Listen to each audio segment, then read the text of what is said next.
राष्ट्रीय शैक्षिक संघ महासभा उत्तर प्रदेश ने माननीय मुख्यमंत्री उत्तर प्रदेश सरकार को पत्र लिखा है। पत्र में उन्होंने उत्तर प्रदेश शिक्षा सेवा चयन आयोग अधिनियम 2023 की गंभीर विसंगतियों का अधिनियमित की धारा 21(1) द्वारा आपको प्रदत्त प्रत्यायोजित शक्तियों का प्रयोग करते हुए निदान के संबंध में पत्र लिखा है। आइए जानते हैं पत्र में क्या उन्होंने संदर्भित किया है।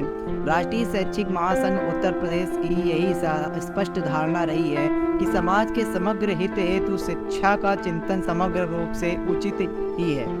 प्राथमिक, माध्यमिक, उच्च, व्यावसायिक, वित्तविहीन, तदार्थ आदि में विभाजित रूप से शिक्षा में अनेक विसंगतियां और व्यवहारिक समस्याओं को जन्म देती है।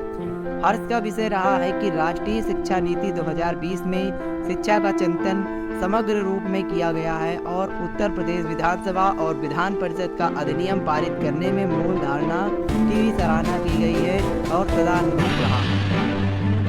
शिक्षा प्रवाह को समाज के तदुपरांत राष्ट्रीय हितों की ओर गतिमान करने के लिए उत्तर प्रदेश विधानमंडल की सराहना करते हुए राष्ट्रीय शैक्षिक महासंघ उत्तर प्रदेश माध्यमिक उत्तर प्रदेश शिक्षा सेवा चयन आयोग अधिनियम 2023 की उन अति गंभीर विसंगतियों की ओर ध्यान आकृष्ट कराना चाह रहा है जिसमें शिक्षक समाज गंभीर रूप से आशंकाग्रस्त और क्रोधान्वित है।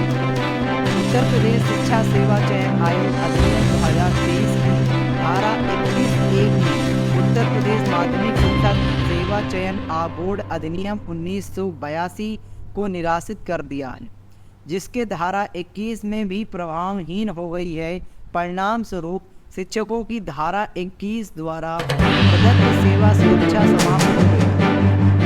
उत्तर प्रदेश सेवा चयन आयोग अधिनियम 2023 की धारा 16 में आपका और अस्पष्टता के कारण सेवा सुरक्षा देने में प्रभावी नहीं हो सकेगा।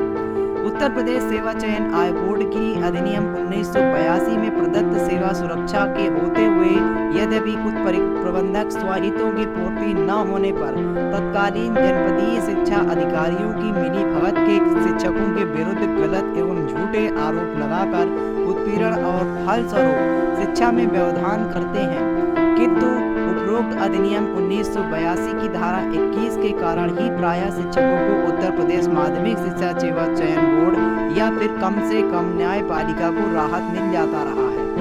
किंतु ऐसी सुरक्षा समाप्त होने पर शिक्षकों के लिए व्यक्तिगत हितों की पूर्ति के साधन मात्र हो जाएंगे। शिक्षकों की आर्थिक और मानसिक शोषण एवं शिक्षा में व्यवधान की पूर्ण आशंका है। उत्तर प्रदेश के अनुदानित माध्यमिक विद्यालयों में गरीब, वंचित समाज के विद्यार्थियों हेतु शिक्षा की संजीवनी है।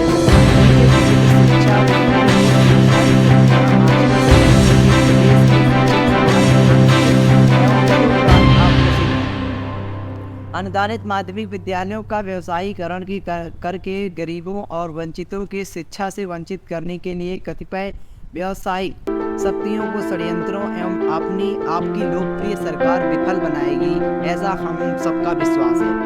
शिक्षा दर्शन में जहां सर्वसामान्य है वहां भी शिक्षा के संयोजन की व्यवस्था शिक्षा क्षेत्र में प्रशिक्षित हाथों में होना चाहिए।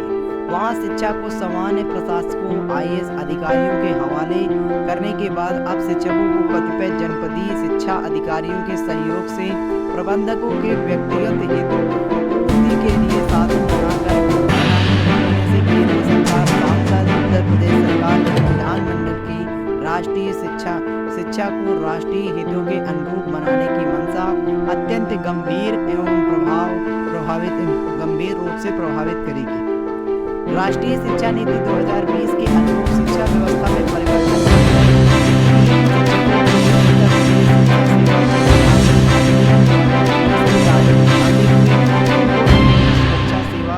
करना चाहिए।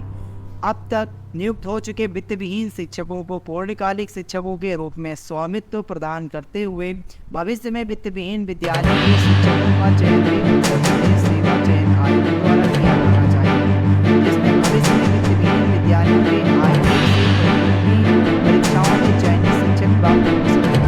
अतः आपसे सादर अनुरोध है कि शिक्षा प्रवाह को राष्ट्रीय हितों के अनुरूप गतिमान करने शिक्षकों को बंधुआ मजदूर बनाने से बचाने के लिए उत्तर प्रदेश शिक्षा सेवा चयन आयोग अधिनियम 2023 में उत्तर प्रदेश माध्यमिक शिक्षा सेवा चयन बोर्ड अधिनियम 1982 की धारा 18 और धारा 21 के तथ्यों को समाहित करने के लिए विधानमंडल द्वारा उत्तर प्रदेश सेवा चयन आयोग अधिनियम 2023 की धारा 21(1) के माध्यम से राज्य सरकार को प्रदत्त अधिकारों का प्रयोग करते हुए परिवर्धन संशोधन करने की महती कृपा करें।